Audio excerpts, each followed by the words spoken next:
అందరికీ నమస్కారం. ఈరోజు మీ అందరికీ నేను వినిపించబోయే కథ చివరకు మిగిలినది. రచయిత గంటి భానుమతి గారు. ఇక కథలోకి వెళితే, నిశ్శబ్దం. చీమ చిటుక్కుమన్నా వినిపించేంత నిశ్శబ్దం. ఆ కోర్టు రూంలో అందరూ నన్నే చూస్తున్నారు. రకరకాల భావాలు, అసహ్యం, కోపం, ఆశ్చర్యం, జాలి వాళ్ళ మొహాల్లో. ఆ కోర్టు రూంలో నేను ఈ వైపున ఉంటే ఆ వైపున 3 పిల్లలు, వాళ్ళ తండ్రులు ఉన్నారు. అతనే డ్రగ్స్ తీసుకుంటాడు. అది నేరం. ఆ అబ్బాయిల జీవితాల్ని, భవిష్యత్తుని పాడు చేశాడు. అది ఇంకా పెద్ద నేరం. నాకు దగ్గరగా ఉన్న వాళ్ళు అనుకుంటూ ఉంటే వినబడింది. ఆశ్చర్యంగా చూశాను. నేనా ఆ పిల్లల జీవితాల్ని పాడు చేశానా? నాకేం తెలీదే. లాయర్ గారు నా దగ్గర నుంచున్నారు. ఎప్పటి నుంచి ఈ అలవాటు? అదే డ్రగ్స్ తీసుకోవడం. కళ్ళు మూసుకున్నాను. ఎప్పటి నుంచి ఆలోచిస్తున్నాను. మమ్మీ డాడీ దెబ్బలాడుకుంటూ ఉంటే చూసినప్పటి నుంచా? నాన్న మమ్మల్ని వదిలేసినప్పుడా? రాత్రింబవళ్ళు అమ్మ తన బిజినెస్లో ఉండిపోయినప్పటి నుంచా? లీగల్గా వాళ్ళిద్దరూ విడిపోయినప్పటి నుంచా? లెక్కకి మించిన డబ్బు చేతిలోకి వస్తున్నప్పటి నుంచా? ఏమో తెలీదు. ఊహించడం కష్టం. జరిగినది ఊహించడానికి, జరిగింది అని నమ్మడానికి మధ్య చాలా దూరం. పర్వాలేదు, ఆలోచించుకో అన్నారు లాయర్ గారు. కన్ఫ్యూజన్ లేదు, కానీ ఖచ్చితంగా ఎప్పుడో తెలీదు. కానీ ఒకటి మాత్రం నిజం. ఇంట్లో గొడవలకి నిద్ర పట్టేది కాదు. ఏదో కోపం, ఇరిటేషన్. నేను ఇంటికి వచ్చే దారిలో ఓ మెడికల్ హాల్ ఉండేది. ఆయనని నిద్రకి ఏదైనా మందివ్వమని అడిగాను. ఏదో ఇచ్చాడు. అంతకుముందు నేనెరగని నిద్ర, కమ్మటి నిద్ర. అది తప్పు కాదా అన్నారు లాయర్ గారు. తల అడ్డంగా ఊపాను. తప్ప? అందులో తప్పేముంది? జ్వరం వస్తే మందేసుకుంటాం, తలనొప్పి వస్తే మందేసుకుంటాం. అలాగే ఇది కూడా. నిద్ర రావటం లేదు. నిద్ర కోసం మందు వాడటం తప్పని నాకు అనిపించలేదు. బహుశా అది మొదటి అడుగు కావచ్చు. తర్వాత నాలో ఏదో భయం, తెలియని భయంతో రోజులు గడిపేవాడిని. నెర్వస్నెస్, ఎవరికి చెప్పుకోవాలో తెలియని స్థితి. మళ్ళా మెడికల్ హాల్ అంకుల్ దగ్గరకు వెళ్ళి పరిస్థితి వివరించాను. ఆయన వేరే టాబ్లెట్లు ఇచ్చాడు. అది వేసుకోగానే భయం, టెన్షన్ పోయాయి. ప్రశాంతత, చాలా నెమ్మదితనం నాలో చోటు చేసుకున్నాయి. అక్కడి నుంచి కూడా మరో 2 అడుగులు ముందుకేశానేమో. మీ అమ్మా నాన్నకి మధ్యలోనే అడ్డుకున్నాను. వాళ్ళకి తెలీదు. వాళ్ళ గొడవలకే వాళ్ళకి టైం లేదు. తలుపులేసుకున్న నా గదిలో ఏం జరుగుతుందో వాళ్ళకెలా తెలుస్తుంది? ఆఖర్న జడ్జి గారు అన్నారు, సాత్విక్ అనబడే ఈ వ్యక్తి డ్రగ్స్ వాడతాడు, కానీ అమ్మ లేదు, క్రిమినల్ రికార్డు లేదు, చేతి నిండా డబ్బు. పెద్దవాళ్ళు పట్టించుకోకపోవడం వల్ల ఇతను ఎడిక్ట్ అయ్యాడు. కొన్ని రోజులు నార్కోటిక్ ఎడిక్ట్స్లో ఉంచండి. మామూలు మనిషి అయ్యే వరకు ప్రోగ్రాం చేయండి. శిక్ష వేయడం అన్నది ఆ తర్వాత జరుగుతుంది అంటూ కేసుని వాయిదా వేసి వెళ్ళిపోయాడు. ట్రీట్మెంటు మొదలయ్యింది. నాకో గది. అలాంటి గదులు చాలా ఉన్నాయి. నాలాంటి దారి తప్పిన బాటసార్లు అక్కడ చాలామంది ఉన్నారు. ఇదివరకు నడిచిన దారి ఎలా ఉన్నా ఇప్పుడు అందరి దారి ఒకటి, రిహాబిలిటేషన్. నాకు మెల్లమెల్లగా కొన్ని గుర్తొస్తున్నాయి. కాలేజీ రోజుల్లో ఉత్సాహంగా ఉండేవాడిని. బీకామ్ అయిపోగానే ఎంబీఏ చేశాను. నా అలవాట్లు చదువుకి ఆటంకం కాలేదు, అడ్డు లేదు. అమ్మా నాన్న విడిపోయినా నాకు మాత్రం డబ్బు ఇద్దరూ ఇచ్చేవారు. నా అలవాట్లు పెళ్ళికి అడ్డు కాలేదు. ఎందుకంటే చాలా ప్రశాంతంగా ఉండేవాడిని. బుద్ధిమంతుడని అనుకున్నారు. పెళ్ళి అయ్యాక భార్య మీనా వేధింపులు ఎక్కువయ్యాయి. దానితో దెబ్బలాటలు, ఏడుపులు. ఆ టెన్షన్ తట్టుకోవడానికి కొకెయిన్ అలవాటయ్యింది. కొంచెం వాడితేనే ఇంత బాగుంది కదా, ఇంకా కొంచెం ఎక్కువ వాడితే లాజిక్ పనిచేసింది. కానీ నా భార్య మీనాకి అనుమానం వచ్చింది. ఓ రోజు తూలుతూ వచ్చాను. తలుపు తీసిన నా భార్య నిలదీసింది. మోసపోయాను, అయినా పర్వాలేదు, నా జీవితం నాకుంది, నేను మేనేజ్ చేసుకోగలను. నా ఇంట్లో నువ్వు ఉండద్దు. నీలాంటి ఎడిక్టుని నేను భరించలేను. నాకు నువ్వు అక్కర్లేదు, నీ కోట్ల డబ్బు అక్కర్లేదు అంటూ మొహం మీదే తలుపులు వేసింది. అవమానం అనిపించలేదు. అమ్మా నాన్న విడిపోయారు, మేం కూడా అంతే, అందుకే బాధ అనిపించలేదు. ఆల్ రైట్, నచ్చకపోతే ఉండను అంటూ నా సామాన్లు అవి తెచ్చుకొని మా ఫ్రెండ్స్ దగ్గరకు వెళ్ళిపోయాను. అయినా ఈ మొగుడు పెళ్ళాం పెళ్లి బంధం అంతా ట్రాష్ నాటకం. ఎంతోమంది ఎన్నో ప్రశ్నలు, తడుముకోకుండానే జవాబులు. అన్నీ అబద్ధాలే. అబద్ధం అలవాటైపోయింది. నా అబద్ధాలు నా బిజినెస్ పార్ట్నర్స్కి నచ్చలేదు. నన్ను పొమ్మన్నాడు. డబ్బుంది కాబట్టి ఏ ఇబ్బంది లేకపోయింది. ఏం చేస్తాం, భార్య వదిలేసింది. నువ్వు అమ్మా నాన్నలని వదిలేశావు. ఉద్యోగం, అదే బిజినెస్ పోయింది. తెలీదు, ఇంకా ఆలోచించలేదు అన్నాను. ఇది మటుకు 100కి 100 పాళ్ళు నిజం. కొన్ని మన ప్రమేయం లేకుండా జరిగిపోతాయి. దానికి నేనే బాధ్యుణ్ణి అంటే నేను ఒప్పుకోను. కొన్ని కావాలంటే కొన్ని వదులుకోవాలి. కొకైన్ కోసం నా చుట్టూ ఉన్న మనుషుల్ని వదులుకున్నాను. అయినా నేను ఎడిక్ట్ అని అనుకోలేదు. 2 రెస్టారెంట్లు, 2 పంజాబీ ఫ్రెండ్స్తో కలిసి పెట్టాను. బంగారం రావడం మొదలుపెట్టింది.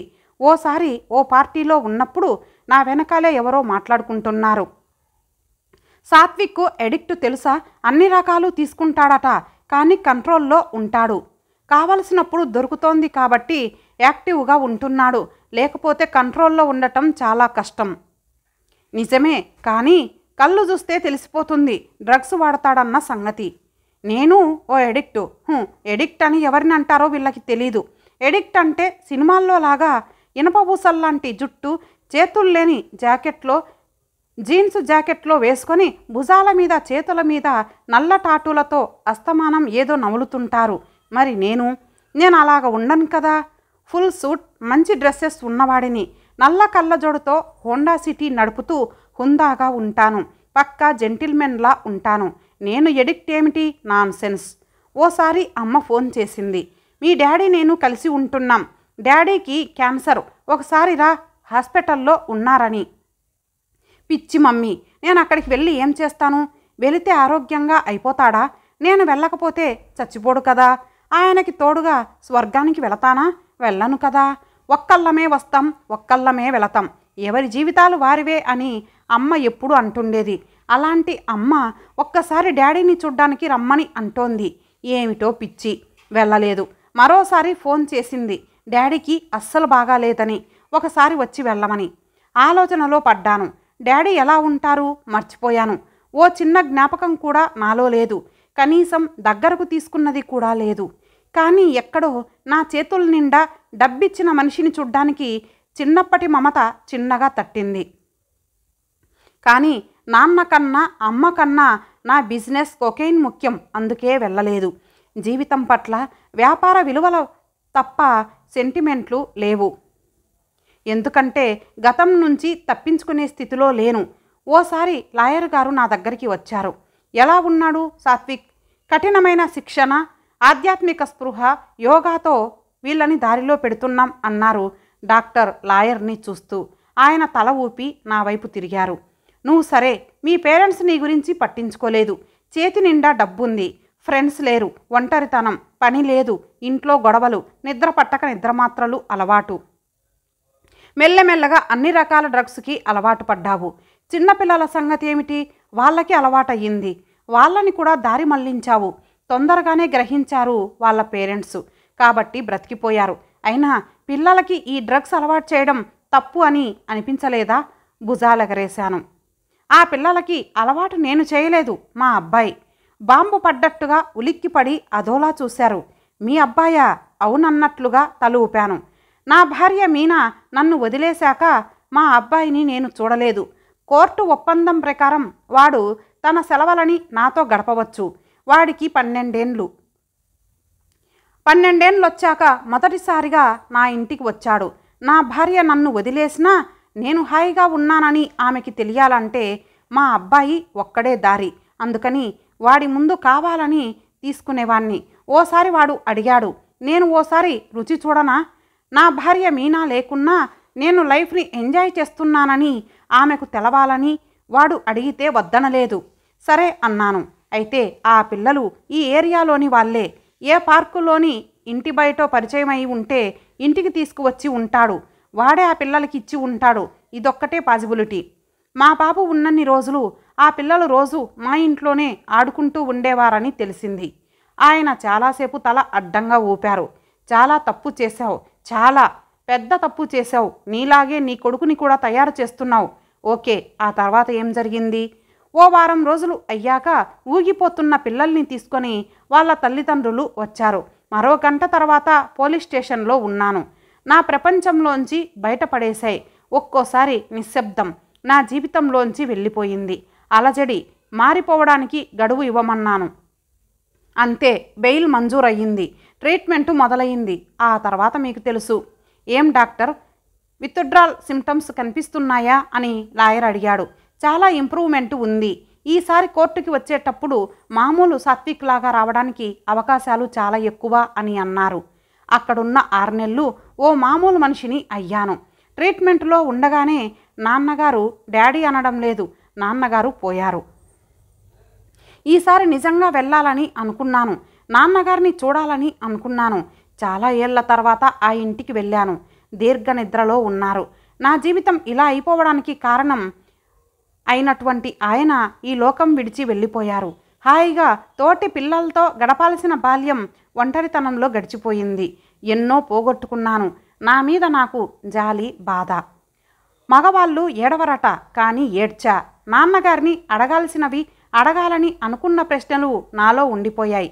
నేనెందుకు ఇలా అయ్యానా? కారణం నువ్వు కాదా? నీ మూలంగానే నా అందమైన బాల్యం నా నుంచి దూరం అయ్యింది. నాకు తెచ్చి ఇయ్యగలవా? ఎందుకు ఎందుకు ఎందుకు ఇలా చేశావు? నా జీవితాన్ని గూర్చిన ఏ విధమైన ప్రశ్నలు నాలో కలగనన్ని రోజులు నాన్న నేను మొహాలు చూసుకోలేదు. ప్రశ్నలు నాలో మొదలవగానే నాన్న ఈ లోకంలోంచి వెళ్ళిపోయారు. ప్రతి వస్తువుని, ప్రతి జీవితాన్ని 2 రకాలుగా వాడుకోవచ్చు. నేను తప్పుగా వాడాను. కారణం నా బాల్యం. ప్రతి దానికి వెల ఉంటుంది. నా జీవితానికి వెల కట్టాను. కారణం నా చేదు బాల్యం. పెద్దయినా కూడా బాల్యం నీడలు నా వెన్నంటే ఉన్నాయి. ఇన్నాళ్ళు ఓ నీడని, హృదయ స్పర్శని తెలియని నీడని నన్ను నేనే బంధించుకున్నాను. బయటి ప్రపంచంలో నార్మల్ సంబంధాలు పెట్టుకోకుండా, బయటికి రావడానికి వీల్లేకుండా తాళం చెవిని కిటికీలోంచి ఎక్కడో విసిరేశాను. నా ఆత్మని, నాలోని మానవుణ్ణి, మానవత్వాన్ని అన్నీ పోగొట్టుకున్నాను. కాదు, అమ్ముకున్నాను. నాన్నగారు పోయాక జరిగే కర్మలన్నీ ఒక్కొక్కటి చేస్తుంటే, ఓ కొడుకుగా చేయాల్సిన విధులన్నీ చేస్తుంటే జీవితాన్ని అతి దగ్గరగా చూసినట్లు అనిపించింది. మొదటిసారి చూశాను మానవ ప్రకృతిలో పోరాటం, ఆరాటం, వార్ అండ్ పీస్. ఓ తండ్రిలాగా కొడుకుని అక్కున చేర్చుకున్నాను. అమ్మ కూడా మొదటిసారి నా తలని ఆప్యాయంగా నిమిరింది. కళ్ళల్లో నీళ్లు. మానవ వికాస సారాంశం అదే. నవ్వినా ఏడ్చినా కన్నీళ్ళే. మానవత్వానికి అర్థం వెతకడానికి అందరం ప్రయత్నించడానికి పోతుంటే నీతి కిరణాలు మెల్లిగా తాకడం మొదలుపెట్టాను. ప్లాటో నుంచి మొదలుపెట్టి ఉపనిషత్తులోకి తొంగి చూసి గీత దగ్గర ఆలోచిస్తే ఏం తెలుస్తోంది? ఏ పుస్తకాల సారమైనా ఒకటే. చివరకు మిగిలేది శూన్యం. మూసిన గుప్పెట శుష్కం, ఖాళీ. నాలోని మనసు పైకొచ్చింది. దీనికోసం, ఈ చివరికి మిగిలేదానికోసం ఎంత ఆరాటపడ్డాను, ఎంత అజ్ఞానం. నాన్నగారు ఏం తీసుకెళ్లారు? ఆయనకి మిగిలిందేమిటి? ఏం లేదు, ఓ చెడ్డ పేరు తప్ప. అందరం కలిసి ఉంటున్నాం. బాల్యం ఎలా ఉంటుందోనన్న అనుభవం కోసం ఓ ప్రభుత్వ పాఠశాలలో వాలంటరీగా 2 గంటలు చదువు చెప్పడం మొదలుపెట్టాను. అంతా అన్నారు, ఇది వరకు ఓ రకం పిచ్చి, ఇప్పుడు మరో రకమైన పిచ్చి అని. అమ్మ పక్కన కూర్చొని చిన్న పిల్లాడిలా అడిగాను, ఏమ్మా నాకు నిజంగా పిచ్చా? మమ్మీ అమ్మగా మారిపోయింది. నవ్వింది. ఓ అమ్మలా నవ్వింది. కాదన్నట్లు తల అడ్డంగా ఊపింది. జీవితానికి సరి అయిన అర్థం కోసం తాపత్రయపడే వాళ్ళంతా పిచ్చి వాళ్ళలాగే కనపడతారు. సత్యాన్ని వెదికే వాళ్ళంతా పిచ్చి వాళ్ళలాగా కనపడతారు. ఎందుకంటే సత్యాన్వేషికి సమాధానం ఎప్పుడు √−1 అంటే ఐ అంటే కాంప్లెక్స్ అన్నమాట. మళ్ళా నేనే అన్నాను. ఈ సూక్ష్మం తెలియడానికి ఎన్ని సంవత్సరాలు పట్టిందో కదూ అంది అమ్మ. ఇంతటితో ఈ కథ సమాప్తం. మరలా మరొక మంచి కథతో కలుద్దాం. అంతవరకు సెలవు. నమస్తే.